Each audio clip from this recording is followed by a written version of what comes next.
విష్ణు రూపాయ నమశివాయ. వినాయకుడి పూజకి తులసి వాడకూడదంటారండి, నిజమేనా అని కొంతమంది అడుగుతున్నారు. దీనికి సంబంధించి పురాణంలో కథ ఉంది. తులసీదేవి వృషధ్వజుడు అనే రాజుకి భూలోకంలో పుట్టింది. లక్ష్మీదేవి అంశతో జన్మించింది. ఇది అందరికీ తెలుసు కదా. ఒక శాపం వల్ల ఆవిడ కిందకు వస్తుంది తల్లి. అయితే లక్ష్మీదేవి అంశతో పుట్టడం వల్ల చిన్నప్పటి నుంచి మహావిష్ణువు అంటే అపారమైన ప్రీతి. ఎలాగైనా ఆయన్నే వివాహం చేసుకోవాలని ఆకాంక్ష. దానికోసం తపస్సు ప్రారంభించింది. బ్రహ్మగారు ప్రత్యక్షమై, తల్లి నువ్వు ఒక కారణం కోసం పుట్టావు, ఈ జన్మలో విష్ణువుని చేరుకోలేవు, కలియుగాంతం వరకు భూమిపైనే ఉండి ఆ తర్వాత వైకుంఠానికి వెళ్తావు అని చెప్పారు.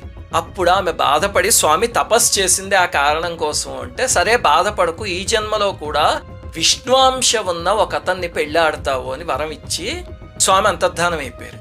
ఇంకప్పటి నుంచి విష్ణు అంశ ఎవరిలో ఉంది అని ఆవిడ అన్వేషణ మొదలుపెట్టింది. ఒక వినాయక చవితికి మహర్షులందరూ నదిలో స్నానం చేసి మట్టితో స్వామి ప్రతిమ చేసి దాన్ని ఒక